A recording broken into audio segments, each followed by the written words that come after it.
All right, Damon Langlois, thanks for joining us. Friend of the show. Good to see you. Good to meet you Yeah. finally. Yeah, good to see you guys. Yeah. You're Canadian, right?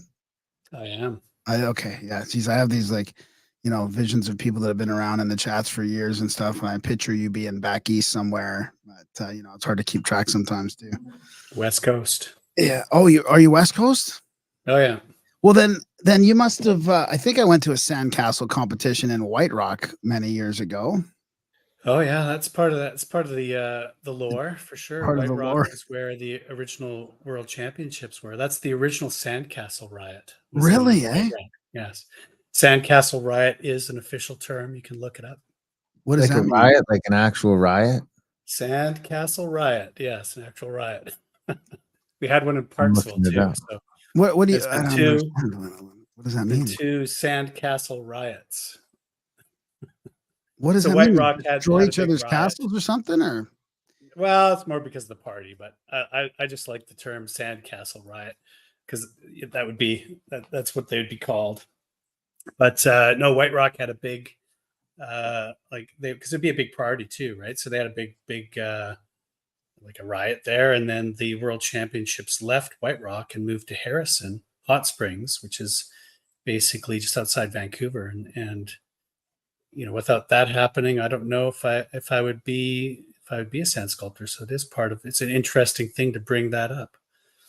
wow, And then and then Parksville had a to Harrison, sandcastle which was riot. like Bigfoot country. Harrison, I mean, Oh Harrison yeah, Hot Harrison's Springs is Bigfoot full country. of Bigfoot sightings. It is. John Green, who was the patron of the World Championships, was he's a big Sasquatch hunter. He's like a guy. He's got multiple books. No way. He wrote The Apes Among Us. I unfortunately never went and saw his collection though. So it's one regret I have. He's passed away now, but he had a whole collection of castings and all sorts of stuff. Did he think they were I think apes? that's probably why I ended up moving to Harrison, most Yeah. likely. Right. Did he Yeah. think they were apes or? Well, it's interesting. If you read The Apes Among Us, it's a little bit. He's almost more documenting just the interesting element that these stories are the same or similar. There's like these similar relationships between these sighting stories all across the world. So The Apes Among Us is really about it's talking about other people's stories and documenting them and illustrating that all across the world that there's these similarities, right? Right. But in the end, he was a believer. I'm pretty sure. Even though in the beginning of his book, he's like, "Well, I don't know if I'm a believer." So I find it fascinating that where I grew up is like where the world competitions. Like you're into the sandcastle. You've got a new book out, Stories in Sand. So we're going to talk about that. But I'm still sort of fascinated. But I didn't realize it was like a world hub for sandcastle building, like Harrison and White Rock. It used to be. It used to be. So Harrison's no longer like in the 90s. Then in the 90s, early 2000s, or. The last World Championship was 2007, I believe. It might have been 2008. The last one anywhere? Anywhere, yeah. Wow. Why? What happened? Too many riots? Too many condos. So the council at Harrison Hot Springs eventually just didn't like it polluting their beach. Like it was more welcomed in the early days because it was a way to bring in tourists during the shoulder season. That's why they did it in September. And then they lost their patron. Once they lost John Green, he was the patron of it, right? You lose the passion, the guy that really drives it. Then you lose the driving force. New condos come in. They don't really need the tourists anymore, and they don't really want them anymore. It's unfortunate because you can't. I wrote a letter to the council trying to explain to them what they had, because you can't fabricate that. Like this is something that just got built organically there and was accepted in a community that also grew. Like the sand sculpting world blossomed from something that was really relatively amateur then into something that is at a really high caliber. It's only getting more and more popular and exposed. And here, Harrison Hot Springs had the World Championship. It was accepted in the international community. And I tried to explained to them what they had. Like, you can't make that. It would cost millions of dollars to try to refabricate that type of thing, and they tossed it. So wow. So where did it go after that then? Like nowhere. It's so, gone. but there must be competitions everywhere. So these are all just Oh yeah, there's lots of competitions competition. and stuff, like, but there's just no not world the, like, just championship. not the worlds. Yeah, just not the world. Wow. It's I'm So kind have of you okay been with it further, but competing? I'm the last solo world champion. So When was that? Was that The with last the guy? one? well, actually, Harrison. So it was a couple of years. They had two more. I think it was 2 or 3, because they did it at Federal Way, and then they did it once at Atlantic City, and that was the last one. So after Harrison, a guy by the name of Charlie Bolio kind of carried the torch, and I won the world championship. That was in Atlantic City. Well, you won it for solo. I did for solos. Yeah, that's awesome. Yeah. I cried. You want me to show you a picture? Yeah, sure. Yeah. Hang on a second here. Let me see if I can find that. So, like, this means that you had to do the whole thing yourself. Like, there was a solo category. Yeah, like and then like a team category and stuff. Yeah, there's teams. Like I won the team category for 4 years at Harrison. I used to carve for the team, the Sandboxers. Holy shit! And then I won once as a soloist. Wow. Let me see here. Here we go. Let's see here. Can you see that? Yeah. Yeah. That's what did you make? That's what I'm going to try to bring up here. And that was as I flick around these menus. Yeah, that's okay. Here we go. So it's called Fallen Empire. Try and zoom in on that a little bit if you can. Oh yeah, okay. Yeah, there you How go. long did that take to make? How long did you have? Like, how long's your time limit? It's like 3 days carving. 1 day pound up is a good way to break up the general competition scale, right? And what's a pound up? Oh, what's a pound up? Well, that's you first make your block of sand that you're carving, right? So that this gives you an idea a little bit of course, there's some forced perspective there, but let me show you what a pound up is. So this here. Yeah, so first, basically, you're going to get a pile of sand, right? And then you compact that sand into forms, like so. And so that's basically the magic of sand is the sand, water, and compaction. And in this case, I mostly just use water. The water itself does the compaction for you in a sense. So it's called supersaturation. So you feel these forms, lots and lots of water and sand, and then you foot walk it and it kind of vibrates it and settles it. And that gives you a block that's almost like a cookie is its consistency. Right. And then you're doing mostly subtractive. There's some additive elements to sand as well. Right. And then you basically slowly reveal your sculpture out of the sand. And so that's so many questions. So many questions. So the block, the form work, is that specific to each design? Like you would need you need a different one, right? For each one. It can be. It kind of like you could do general stuff, but depending on the sculpture, certainly if it's larger. But at a competition scale, like you could use a general form block. This is actually pretty standard here in terms of a pound up, and you could do many different sculptures with that type of pound up. Right. But only so many will fit into that size, I guess. Oh yeah, sure. Yeah, and that was my Liberty crumbling sculpture that I did in Texas Sandfest in 2019.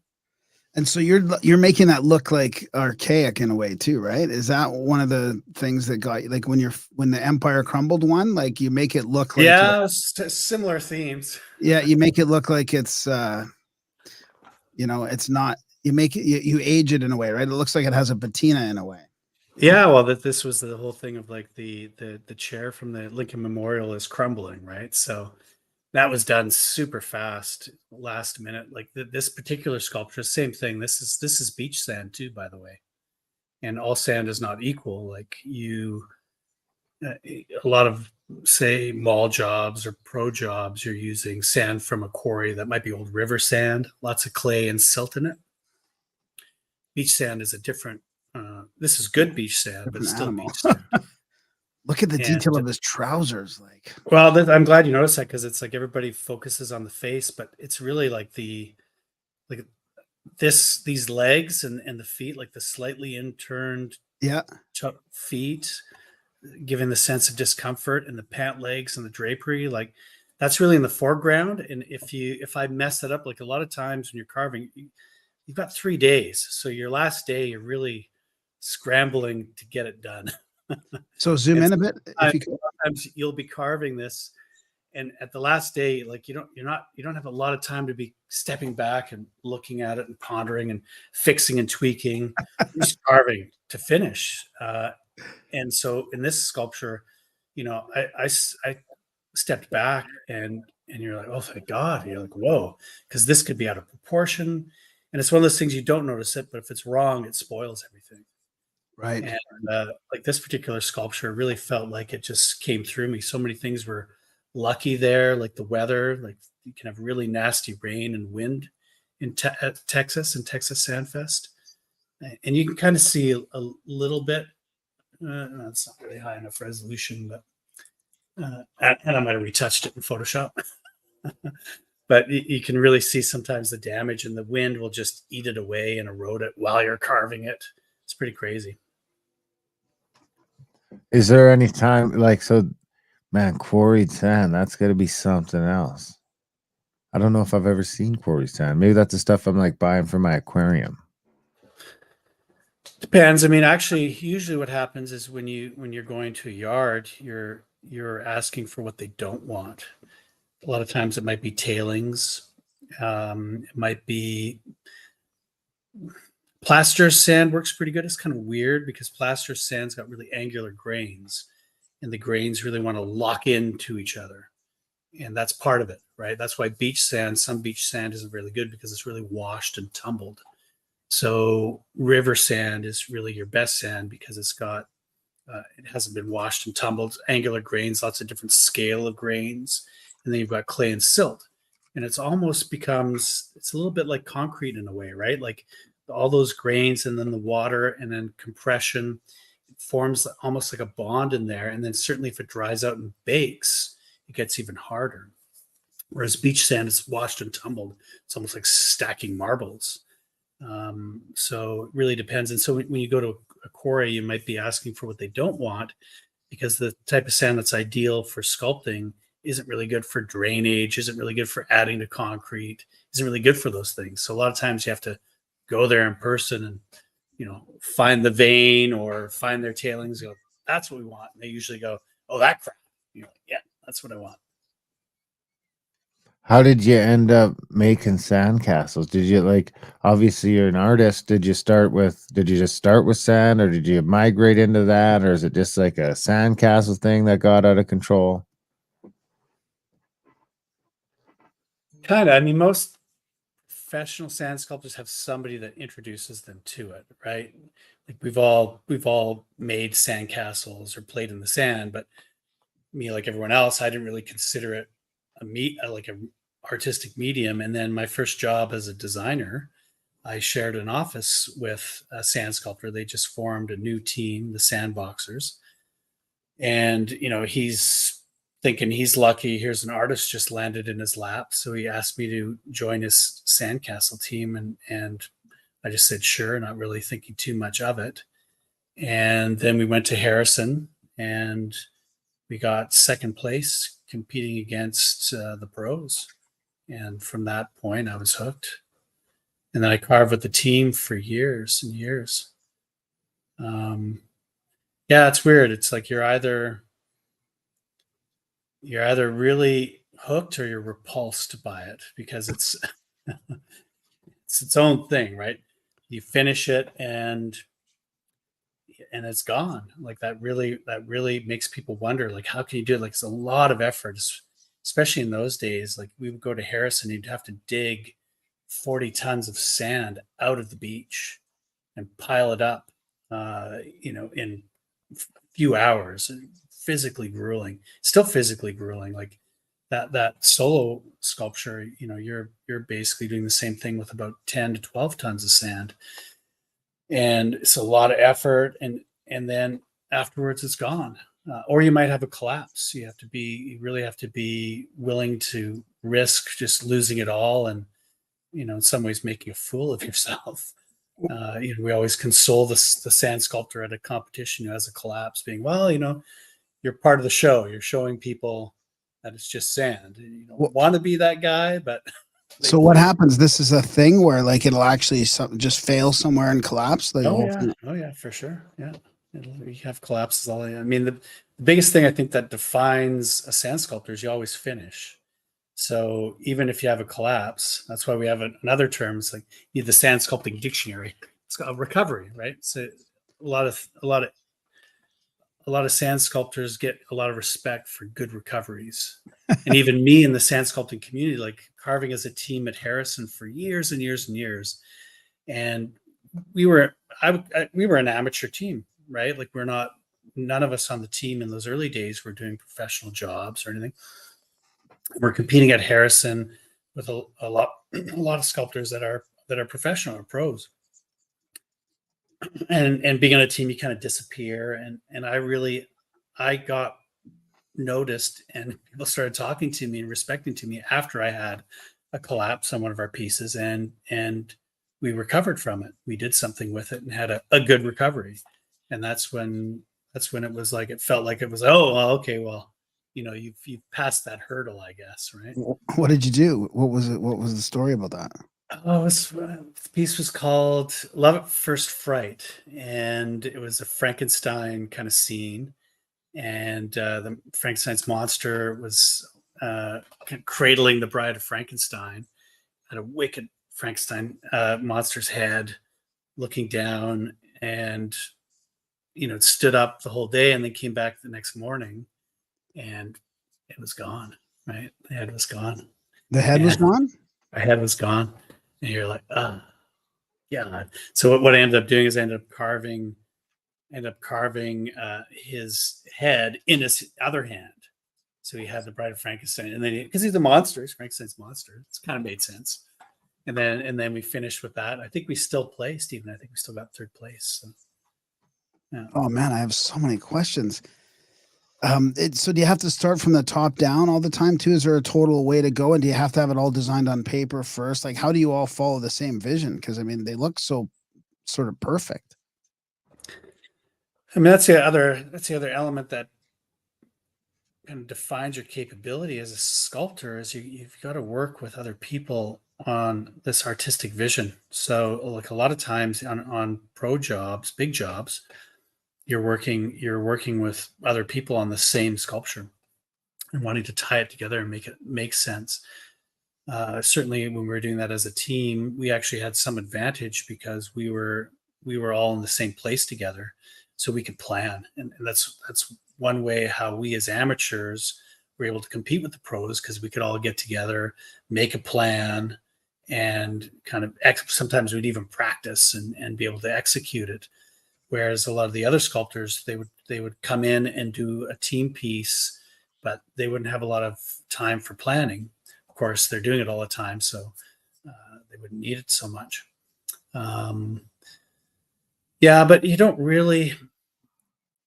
My first solo project, I overplanned. So you don't really want to overplan your sculpture, because you lose the energy in it. Like what I did in my first solo project, I really wanted to win. That was mistake number one. And then I made this, well, yeah. So I made this maquette, it's called, like a pre-sculpture. And with that sculpture, I basically what I was doing is I was turning myself into a human milling machine, because of course you're under this time constraints. I pre-made the sculpture, and I was really I was even thinking about like I'll make these cuts, really planning it out. And then when I made the sculpture, well, a few things happened. One, being on the team, I was kind of the ringer. So I would always carve the faces. I would block things out, do the expressions. Well, here as a solo artist, it's just me. And then I come to the point where I was doing these sirens on these rocks. And all of a sudden I get to the rocks and I realize I can't carve rocks.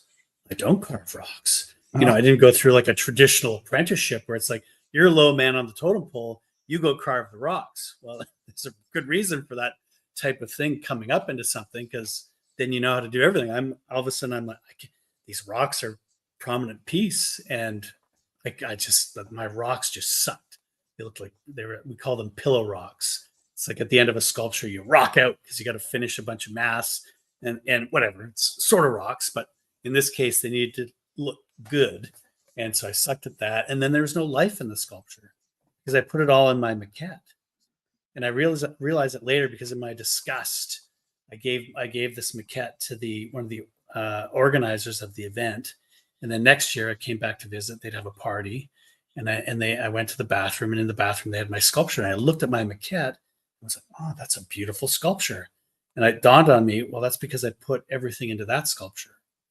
So now I tend to plan enough so I'm not screwed, because I don't like to go to an event and not know what I'm doing, but I don't over plan it, right?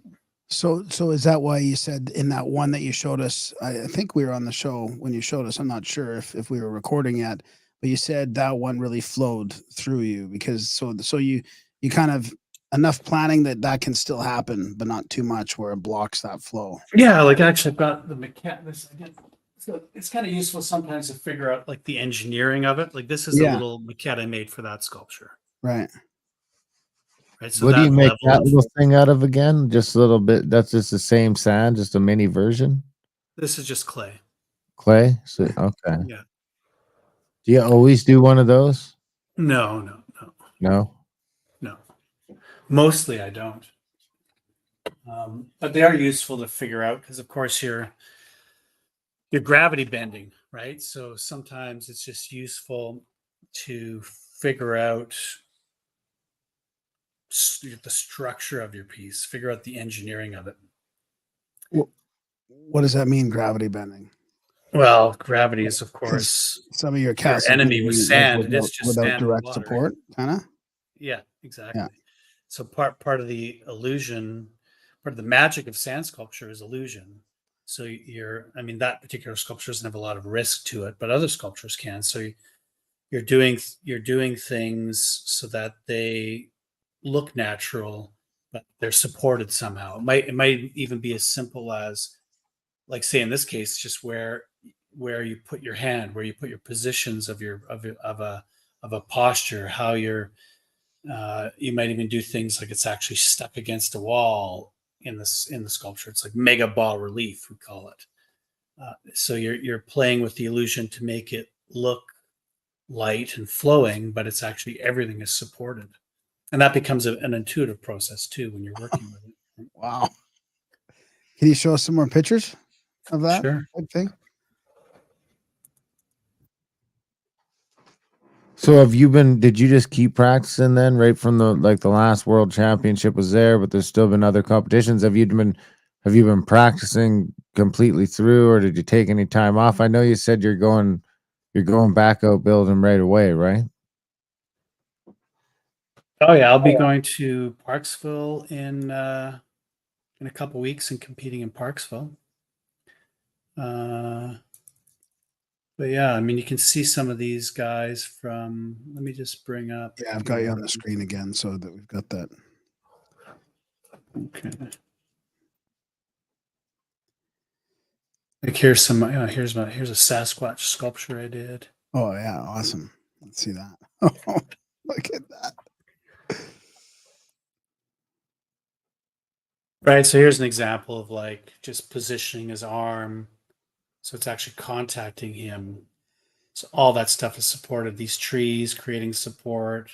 So all these elements creating support, right? Right. And you did the fur, like even looks like the fur is in detail too. Like, wow. Yeah. Here's a self-portrait. So is that one more risky when it's got like a big hole in the middle of it like that, or like this guy where there's anytime there's like an A air cut through? gap? Yeah. Yeah, it can be for sure. What's riskier is actually overhangs, because of course this ends up connecting here and creating an archway. So that's actually in some ways less risky than shear or overhangs, but it looks impressive. It's always nice to do a cut through because it looks nice. Like just even having a little bit of air there just makes everything feel lighter, right? I mean, I can't even fathom how you would do something like that.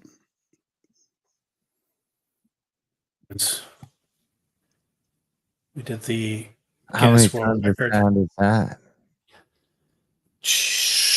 I think this was 6,000 tons of sand. And that was, what was it again? 40, oh, it's going to say here. And sorry, what did you say that was there? That was This Look is at the the fucking this is the size of Guinness that World thing. Record. the Guinness World Record for tallest sandcastle. wow. 45.85 feet. It's pretty cool. It was a nice one too. Look at the size of it. So you're Oh, so yeah. how do you even get so you have to start obviously at the top and then work your way down as you're climbing all over it and then finish it at the Oh bottom? yeah, same thing. Well, this same thing. It's all packed up into forms first. Yeah. And then you're working your way down, right? Before you take off the last forms even? Like you're Yeah. you're actually working in the forms too. Wow. Yeah, you're working. You're using the forms to stand on, right? Here, Oh, I see. show Wow, you. that's interesting. Yeah, that makes sense. That'd be your scaffold, and then you just take the next one down, carve that up. Exactly. Do you ever have to get back up there again? You look up there and you're like, ah, fuck, we forgot to do Sometimes. that. Yeah, that's what I was wondering. Do you have a little an Sometimes, extension brush? right? Like so here, like this is these guys starting at the top, right? Wow. And you're standing on your forms. Wow, that's crazy. And so that sand on the top has to last until you get all the way down on the bottom. Yeah, it's pretty crazy. Did you So- say there was 3 days of form work or 3 days of carving and 1 day of form work?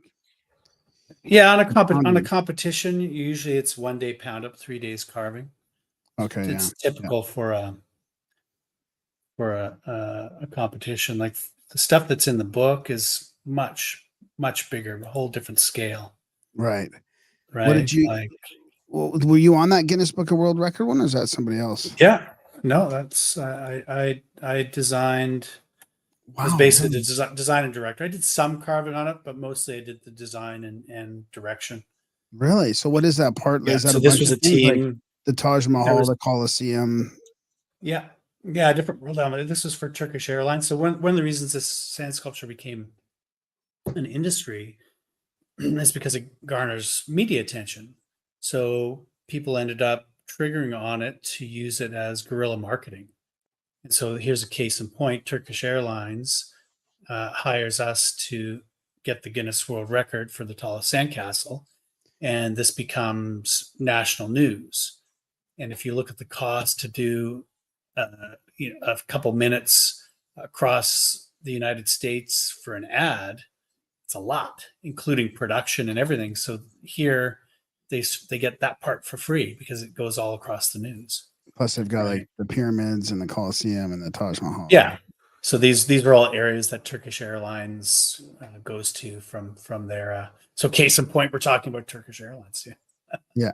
Yeah. How does the competition work then? Is that like an entry fee and then you get a prize, or just is it more like a PGA sort of thing where it's like just the fans and the other stuff is bringing in the prize money? Like what's the competition scene look like? Yeah, it used to be more amateur than it is now. Now it's kind of mostly an invite kind of scene. So, the caliber is just through the roof. And you've had to keep up with that, I guess, eh?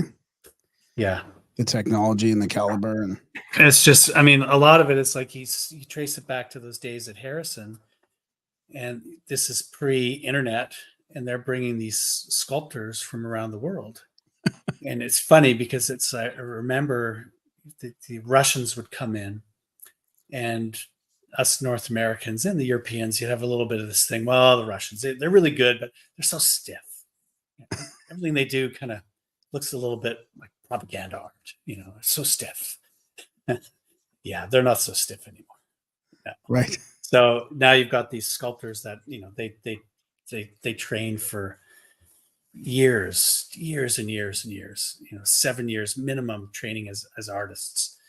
They live and breathe it, anatomy through the roof, everything, right? And now many decades later, it's carving sand, that the looseness is there, the expression is there, and it's just the caliber of sculpting is just total insanity now. And yeah, as an amateur, I can't even imagine. Because when I started, you're like, I was, I'm Wayne Gretzky of sand sculpting. I mean, this is easy.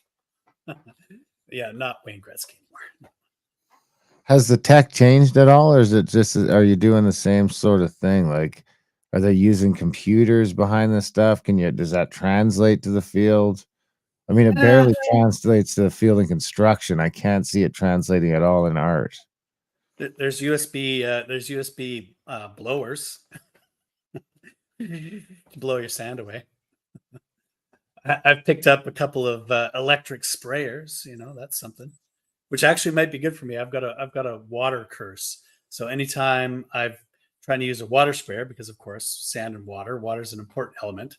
A lot of times you want to spray some water in your piece, but for whatever reason, anytime I have a water sprayer, it gets jammed up, becomes those little plastic bottles don't work. Yeah, a little plastic, but it gets sand in them.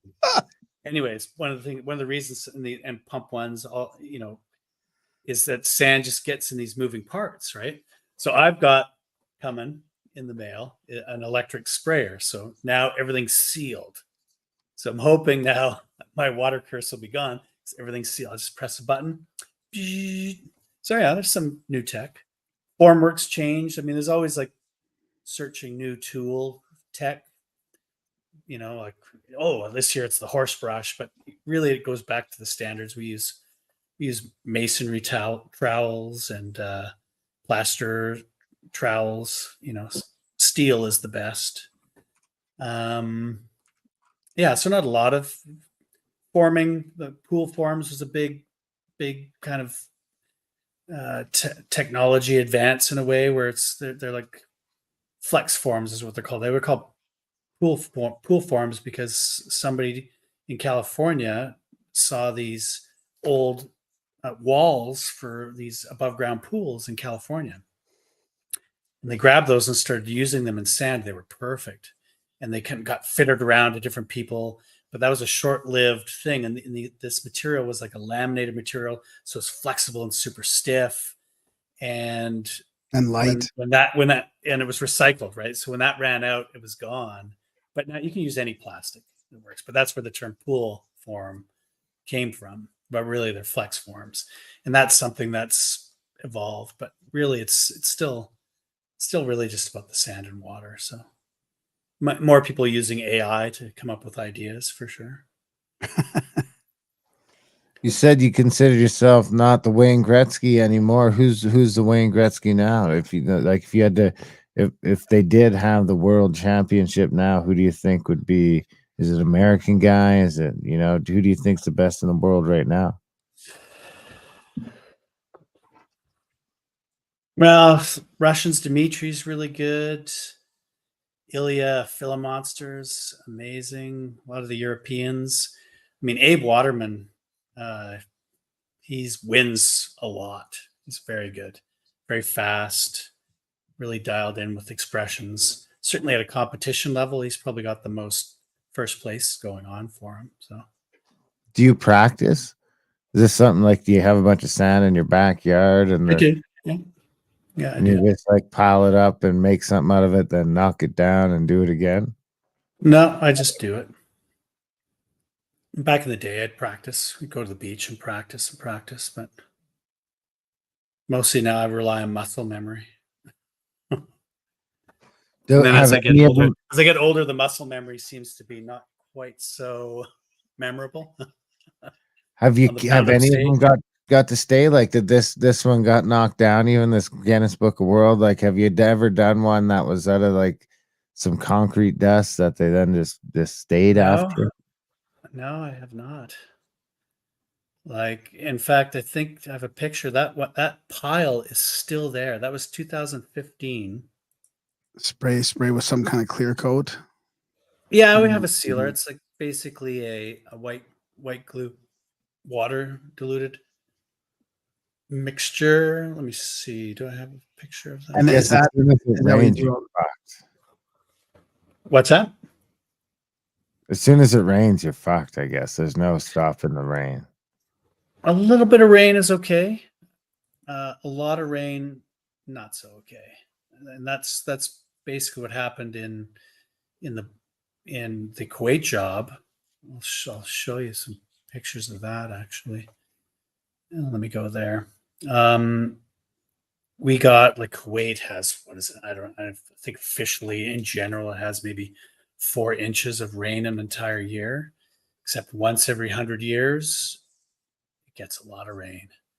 And that's what happened to us. So we were carving basically a theme park. This is an immersive theme park based on the Arabian Nights. 30,000 tons of sand, 6 football fields in scale. This is, $1 million project, and the rain hit, and not just one day, but 3 days in a row, and it decimated the whole park, and we had to rebuild it. And so, yeah, so that was a recovery on a grand scale. Let me bring that up. Maybe they're weather modification your sand castles. Well, we had one guy on the job, Paul, who was, of course, at the time I wasn't really in tune with any conspiracy theories, but I think he had some of those ideas. That's so funny too, because at the time he was saying the Secret Service are out there watching us. So I saw some guys in some black suits, and I rolled my eyes. I'm like, oh, sure, Paul, sure, okay. And it turns out they were. And what had happened is because in any Muslim Islamic art, you don't show life. That's kind of against their religion. Only God can make life. Right. And we cut the edge with this. Like, if you notice in the book, a lot of the sculptures have an abstract edge to them.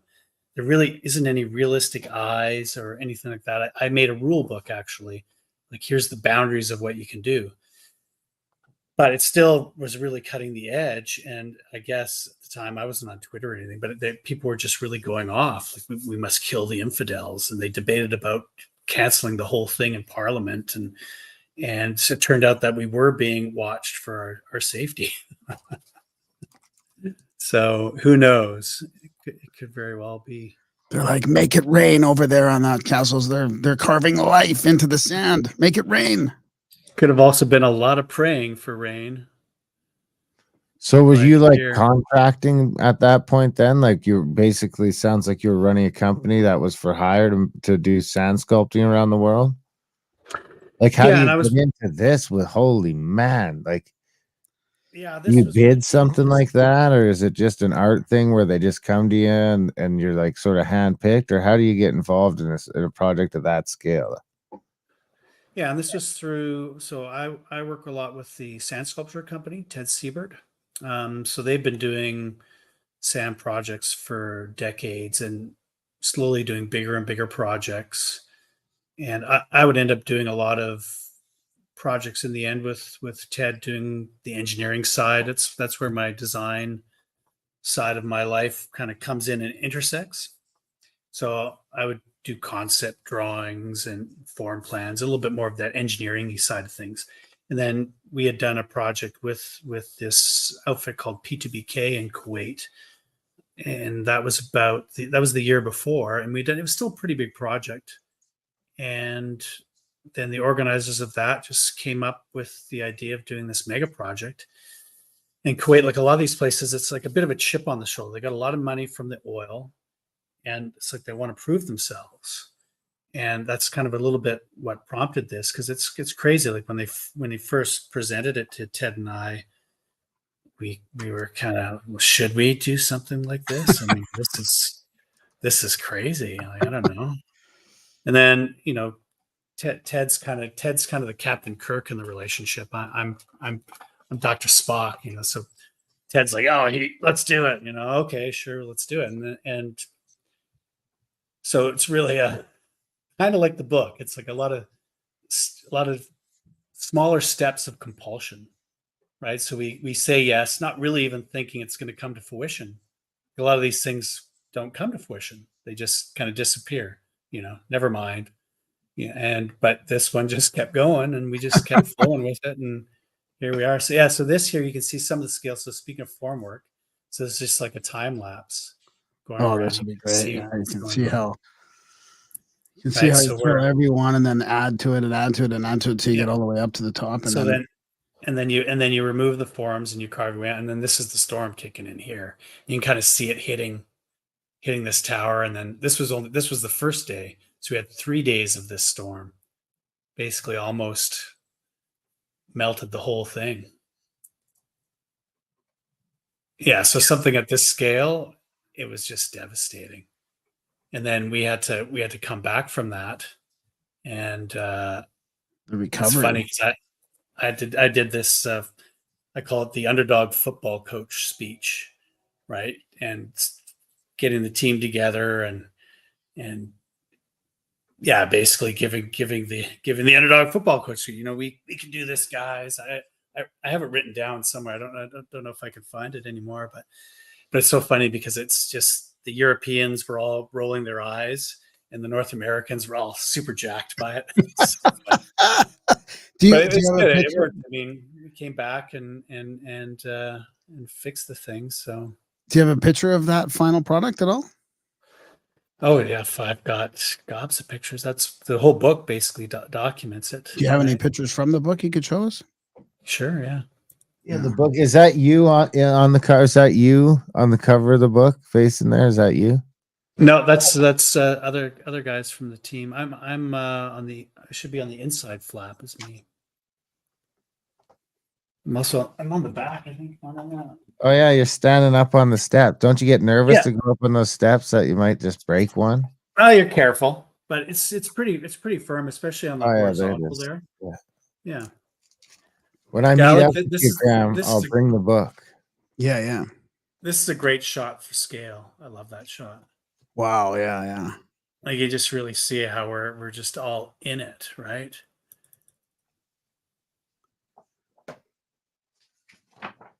So and through the book, it's not only shots of just the art with the stories. Through the book, there's also pictures of us building it. Yeah, and even It's some kind of nice diagrams. because what's that? And even some like structural sort of diagrams, like drawings almost. Oh yeah. So on the back, I also show some of my sketches, but then yeah, Darren's kind of referring to these guys, right? Oh yeah. So that's a good example there. That's Here, I'm that's just a gonna form stop plan. here. There. Oh yeah. Okay. Yeah. So that's a form plan, right? Yeah. So and we had, I'll give you a good example. Here's the like you could see the overall, here's the overall map. Right. So that That form job, plan, that Kuwait job. that's the whole project. Yeah. Holy. Even these sand walls, I have a little story too of these sand walls because that's their own story too. Like just doing these sand walls was crazy. You know, like that's all compacted Formed. sand and It's all sculpted formed, and right? formed. Yeah. So how many like motherfuckers do you have on a job like that where shit must just be, there's got to constantly, how many guys are on that? There's just got to be something constantly going wrong. Oh yeah. 72. We had 72 artists. And then of course when we first arrived, things weren't to plan. As Ted and I would say, we're off plan. Because it's I mean, I know now in retrospect, I understand that they just didn't have the money. They were kind of going for it anyways. There's also some cultural difference how things are communicated. And anyway, so when they arrived, we're expecting to have this quite a large, this is quite a large area. We're expecting it to be surveyed and leveled. There's supposed to be drainage put in. We had a water plan, all sorts of stuff, right? This is a big deal. It's like we're making Disneyland, temporary Disneyland out of sand. And when they got there, it was the whole site was essentially a garbage dump. And I was getting messages from Ted, these like, what do you do when you've got a rusty saw and a broken bike and you've got to pound up 30,000 tons of sand? Because it's literally what they had. They just had nothing. And then we had a container that had what was it, a dozen jumping jack tampers, Wacom Newsom jumping jack tampers for compacting and all sorts of gear and equipment. And we had these radios in there, and the radios were in a legal band in Kuwait. And that was, of course, in the manifest. And so they pulled it aside. And then when they opened the container, we had poker chips in there. So we never got the container. Oh and my I don't think it God. was. Yeah, and it was always one of those things. Well, it'll be released, but never done. And I think in part because those Wacom Newsom tampers were pretty nice. So we were really behind the eight ball, and these artists are coming in, and 15 artists would roll in one day, and we're just scrambling, and we'd assign them to these sculptures, and so I'd have to team them up, and then they're working on these. We'd call it doubles pieces. And I remember one of the sculptors saying to me, like, why are you making us work on doubles pieces? It's so much better if we can work on solo pieces. And then you just feel at the time saying, like, look around. Do you see any sand for you to carve? You're screwed. But no, you pretend it's all part of the plan. But no, we were off plan. And then the next day, another 15 artists come in, another 15. So it was madness. And then we weren't getting supplies, just weren't coming in. Like most of my time for the first majority of the project was just trying to get things every day, because everything would be, oh yeah, we'll have it tomorrow, God willing, inshallah. And tomorrow would come and it wouldn't be there. But by saying it will be there tomorrow, you kind of go at ease and you're like, okay, that's covered. I'll go on to something else. But no, it wouldn't be. So things like glue, we use the glue and water to put what we call a screen, a sealer on it to protect it. Well, it just wasn't coming. That all that stuff was in our container. And I'd mentioned before, we'd done that project for them before the year prior. Well, the site of that project was next door to this. And so Ted and I, let's go look and see if there's any leftover glue over there. And we went over there scrounging, and we found like 4 jugs of this glue. And then we went ourselves and bought some sprayers at the Home Hardware. It's not easy. It's Kuwait. It's not so easy to navigate where and how to do things. And so we managed to spray some of the stuff, which was good, because if we didn't, that storm would have done even more damage. And just look at this, like when we had the decimation, it was also nice because we had a couple guys who are part of the tech crew, they're called.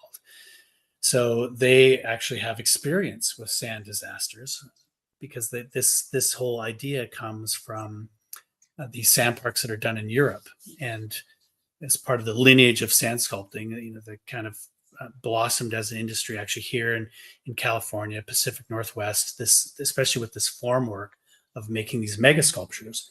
Well, a couple of partners, Todd Vanderpluim and Gary Kirk, they split up. Gary Kirk goes to Europe, and his work in Europe ends up evolving into these huge parks, beer gardens, and all sorts of stuff. Anyways, so there's a lot more experience there. One of our guys had experience with this couple project actually, but one in particular in Germany where they had total decimation.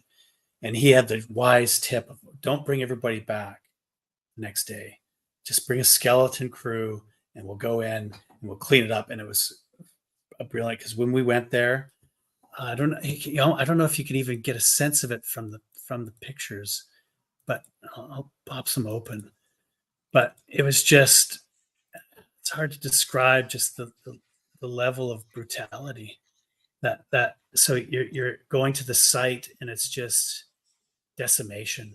And so we had the skeleton crew just clean everything up. Right? Like, look at that. Just like water just flooded everywhere and just nuts. And then so we had the crew come in, like just these beautiful faces that are just crumbled. Yeah, and so we got things ready, and then we built these ladders at the ready, and then afterwards we had the team come in and started fixing stuff, right? And then So when was this and how long did it take? This was 2013, 2014. And I think I started on the design research stage in April of that year. And then we were on site in October.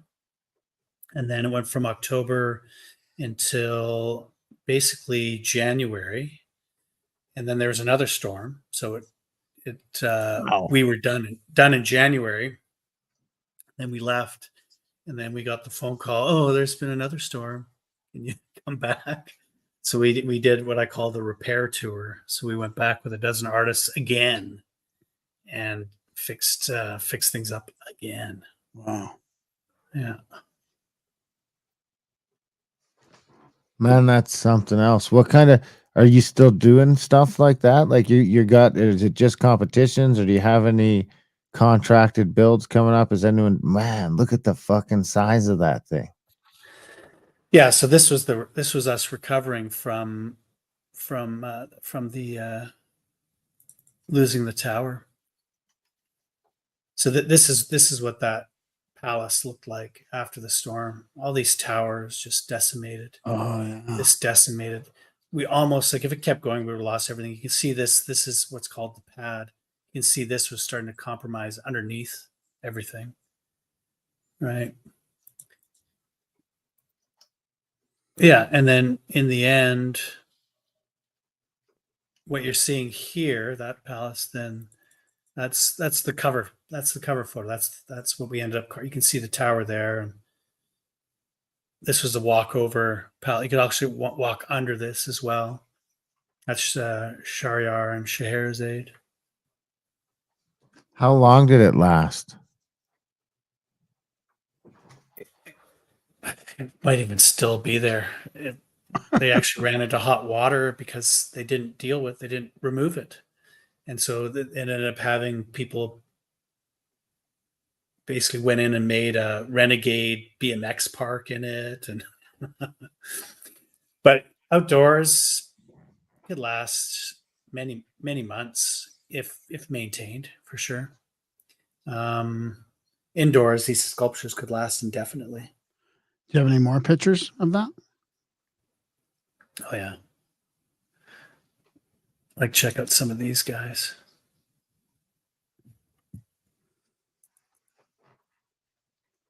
Oh, there's some life in there. Yeah, it's pretty. This is after things started getting a little looser with the rules. So there's almost realistic eyes there. Yeah.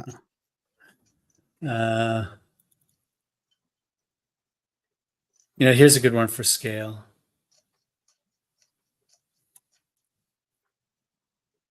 That's topping up the tower.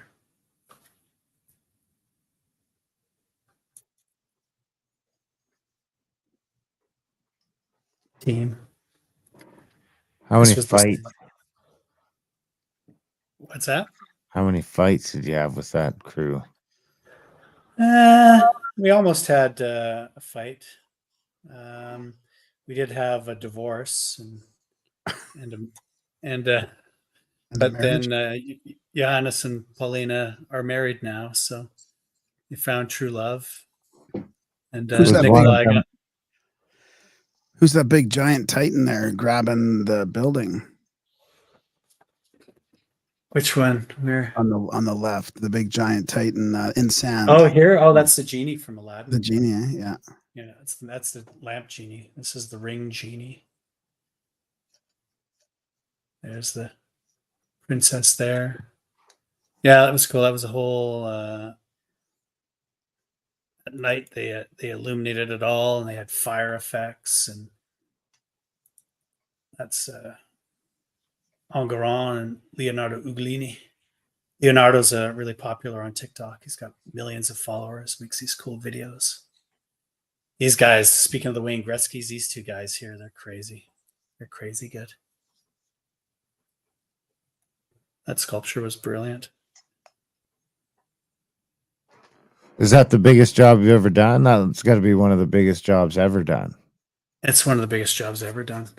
I think this book is important for the sand world because I think it documents what might be the golden age of sand sculpture. I think about the people that are on this, their level of experience and whatever you want to call it, grit, fortitude. They're just, it's not necessarily being replaced. You know, I'm a young sand sculptor. Let's put it that way. And then I think about so many people on this team. If you ask them to do something like this again, there'd be a bunch that probably say, I don't think so. Wow. Right. So this really might be something that ebbs and flows. I mean, I think the art of sand sculpting in general does that, like everything. Everything has its rhythm, right? And we have got early, you know, let's exclude early Egyptians, let's say, but we've got early documentation of actually in Atlantic City of these postcards of these buskers doing sand sculptures down on the off the boardwalk in Atlantic City, these black and white photos from the 20s. Well, that sort of obviously had this swell, and it kind of went away for a while. And interestingly enough, this is maybe late 70s. In the 70s, it kind of came back again, almost in a weird zeitgeist kind of way, because it was happening East Coast and West Coast. So on the East Coast, this busker scene was starting to develop, where it was beach carvers, maybe even West Coast Hawaii, because you had Joe Mays, but often Florida and Texas, Sandy Feet and the amazing Walter doing beach carving. And then at the same time, you had, I mentioned Todd Vanderplein and Gary Kirk doing these sculptures here on the Pacific Northwest, West Coast. And that's where you had this form work and this grand scale. And this was bubbling up at the same time. Then you had this White Rock event that moved the World Championships to Harrison bringing all these people together, and it really blossomed to this point of evolving to these big parks, and in some ways evolving to this, because this is really a masterwork on a lot of levels. It's not only the scale, but it's all telling this one culturally significant work of literature with the Arabian Nights. And so it's really unified, and it's at a high level of art too. Like, we didn't go, that's why this book exists, because I researched the stories. I curated 32 of the best stories to tell in sand. So it truly is this immersive art park. It's very high level. You know, it's not just sort of ripping off Disney stories and doing it at a surface level. Like, each one of these sculptures is depicting almost like a graphic novel. They're depicting certain scenes. And I sketched a lot of these scenes. Like, for instance, like here's a sketch that I might have done. Some of them ended up being a lot closer, for instance, than but some of them varied, because I basically rewrote the stories into these shorter forms so I could give them to the artists to reinterpret in their how they saw fit, so they could put themselves into the work. So they really started to get competitive with each other. Like, here's a really good one. Like, this is Ali Baba's cave. Like, look how crazy this is. It's cool crystalline structures and just unbelievable. And you know, and this work from Ali Baba and the 40 Thieves. Like, and here's where we look at this abstract kind of faces. Look at the horses. There's a little bit of abstraction there, but that's awesome. yeah. What I was thinking about when you were showing us the, like, how the world thing evolved and how the whole technology evolved, and how it just reminded me of like how when humans grab a hold of something like this and how everything progresses to this point of expertise, you know. And it must be interesting to see that happen, you know, from 20, 30 years of where it was to now where it's at.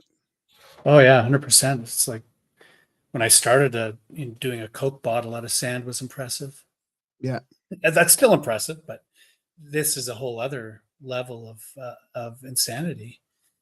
And then you see it now in the competitions that the artistry is just unbelievable.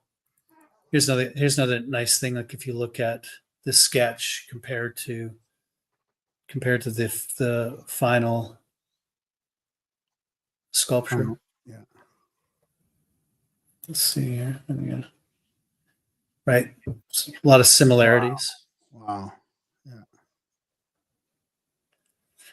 Yeah, and then Man, look at that lattice up there. Look at the lattice. That? Yeah, The window lattice is lattice. amazing. And that's one of the things where you look at compared to the sketch, it's like it's only better. Right.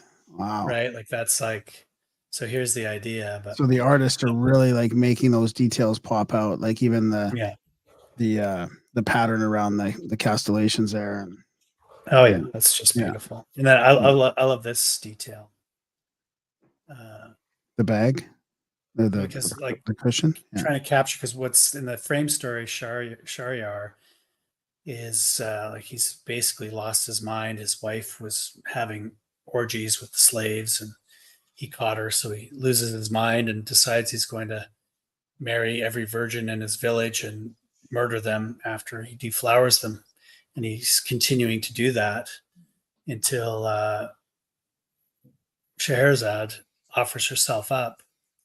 And this is where you get the frame story. She tells him these stories, which at first basically just delays him because he's so interested. He's like, he spares her life and wants to hear another story and wants to hear another story.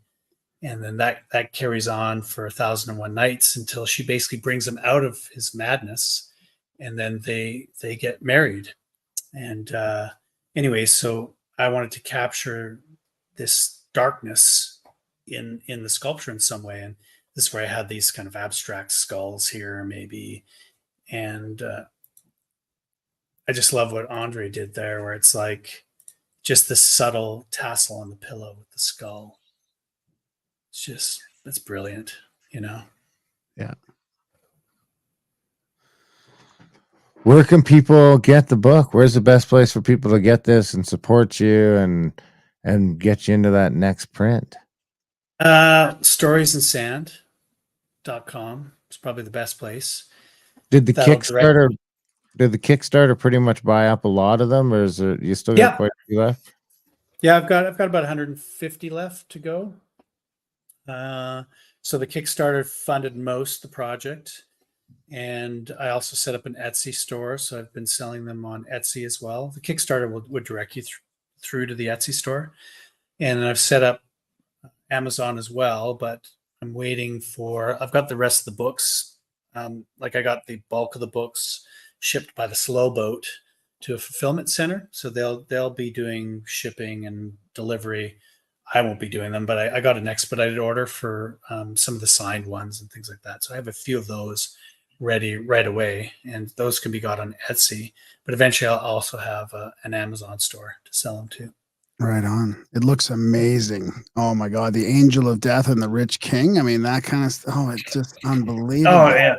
It's I mean, it's cool because there's multiple layers to this book. You've got the first layer, which is these cool sculptures. And in general, that's sand sculpture. That's how most people consume sand sculptures. You look at it and go, wow, and you really have a couple minutes and then you move on. And in a way, that's what was kind of a shame with this park, is that, you know, despite even it just being ephemeral in general, like temporary, is that nobody could really sit and settle with these stories and really dig into the details. So now with the book, you can flip through it at that surface level and just look at the pictures, but then you can go through over time and actually start to read these stories from the Arabian Nights, which are quite brilliant on a couple fronts. Like one of the things that really surprised me when I started reading them and doing my research is that this is the source material for basically everything. If you want to be an author or a screenwriter, here's your source material. You know, it wasn't only Disney. Disney just made it was a little bit more obvious because they didn't change the names, but everybody's ripping off from this stuff. You know, it has all your story arcs. You know, it's got your anamorphic animals telling stories. It's got murder mysteries, romantic comedies. It's got everything. Well, And that and I really feel blew like me away, right? I feel like it's got more of like an authentic representation of the real stories and not Oh just yeah. some like Disney sort of messed up version of it, you know? No, I kept it true to the story arcs. I've just condensed them because these are mostly based on the translations by Sir Richard Burton, very overly verbose. 16 volumes. I think there's 400 some odd stories. So I'm doing you a favor. Let's put it that way. I mean, his stories are. I mean, it's interesting. There's a lot of controversy around his story, his versions, his translations. He's a controversial character, as many people are these days. Um, he's actually translated the Kama Sutra, so Wow. there's a lot of, but anyways, it's super interesting because there's not only a lot of people diss on the Arabian Nights. They call it very misogynistic, but it's not true. First of all, the arc story, the overarching story of Shahrazad, she's basically using her wit to To capture in some him. way, yeah, to bring him out of his madness. So she's the main protagonist, and then within these stories, there's lots of female protagonists. There's even stories like the Little Hunchback, where how do we put that's like a comedy of errors story, and that's got the Jewish doctor and the Muslim neighbor and the Christian merchant, and in the end, there's kind of a unity with these different religions in there. There's all sorts of stuff in these stories that are really,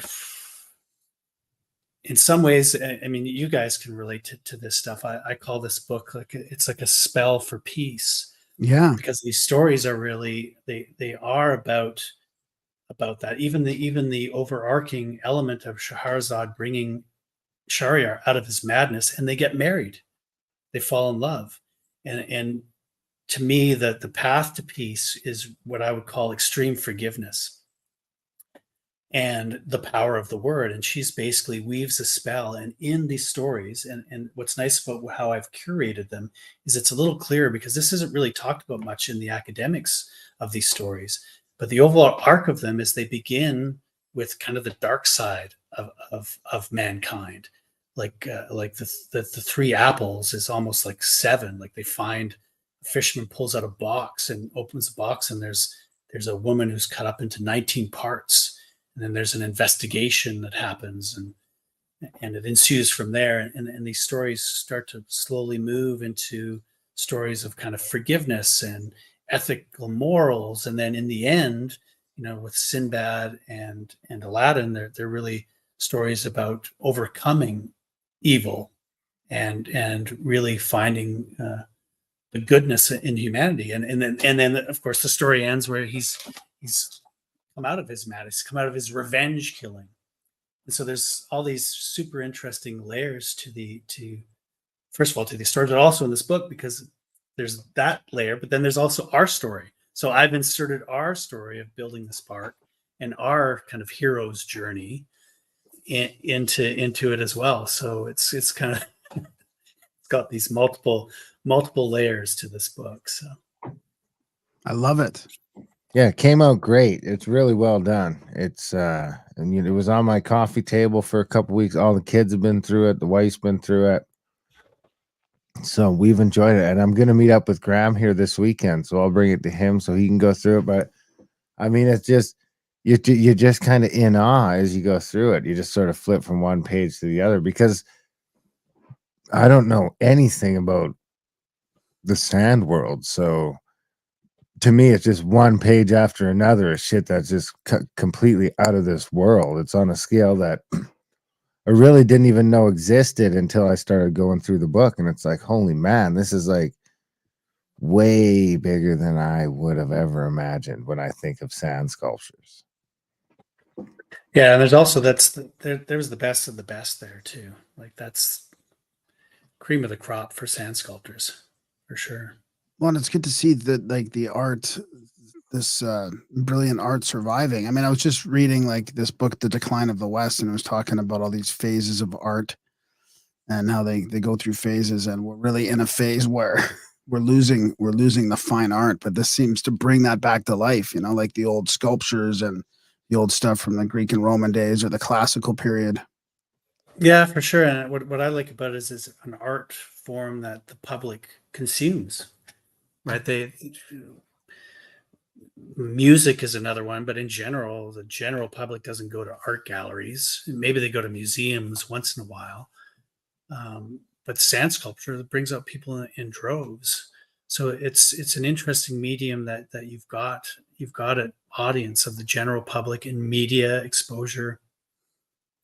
So it's interesting that on that level, like I like to put those subliminals in there, right? Like Liberty Crumbling was like, I'll show you just quickly that sculpture went viral. It was so, like, as a sand sculptor, every sand sculptor kind of has on their bucket list is having a sculpture go viral. And Right.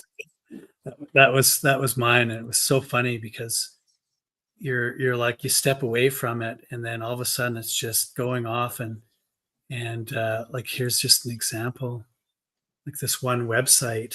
And I remember going there and being like, somebody pointed out, like, oh, you look, your sculptures on the site seems pretty popular. Zoom And I went in there on it a bit too. Yeah. Wow. and I went there and then I looked at, I think when I first went there, it was something like 40,000 shares or something. And I was like, oh, that's cool. And then I went to give somebody a link and that was 150,000 shares. And then I'm like, oh my God. And then I kept going back. I think in the end, it was something like 450,000 shares from just the one website. So, and it still crosses my feed every once in a while. Bill Maher shared it out. Wow. That's awesome. Yeah, that's pretty cool. I mean, look at the way you aged it. It looks amazing. Yeah. Yeah. So it's nice because this art form can really, it can just really have an impact on people. And like you were saying, it's nice that it's got room to be, just more true art, I guess. Because you can do abstract in sand. It also works. Representational. Some people do surreal stuff. Yeah. I love it. Yeah, it really is amazing. It's amazing talent to have. The book turned out great. I'm glad we had you on the show. I'm glad we did this. I hope that a bunch of people go out and buy the book because, it's great. It's good to see this kind of stuff. People still pushing out and doing this kind of stuff. Where are you going on tours? Because we got Grimericans all over the world. Is there any place over the summer that people can come and see your work in person? Parksville Beach Fest is the most immediate thing, and then I might do Siesta Key. That's in Florida. It's on Siesta Key Beach, and that's in November. I haven't committed yet, but I'm invited. When's the Parksville one? Parksville one is July 12th weekend, I believe.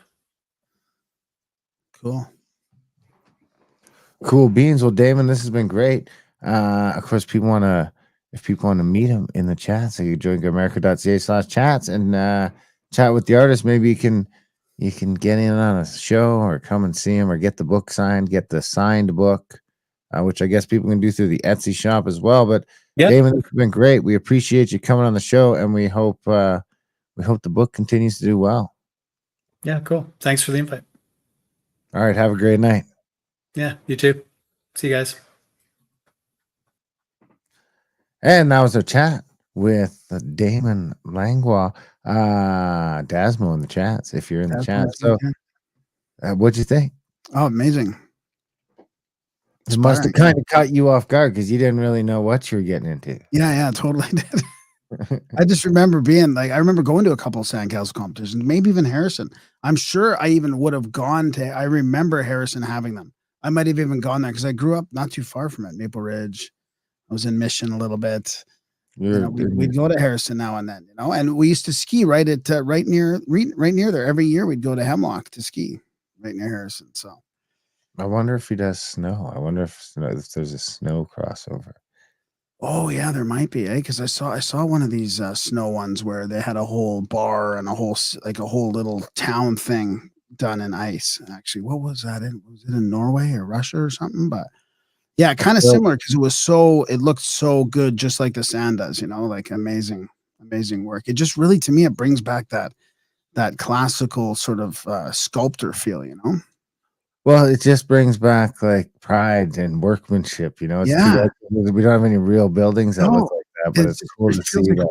feels like real art. Like I can't, I'm just not an artist at all. I've got zero art in my bones, and I can't even comprehend how people do that. I just can't even imagine. It must But be. you flip open the book, and it's just like the scale of it is just like, Feels- what the feels fuck? very stressful to me.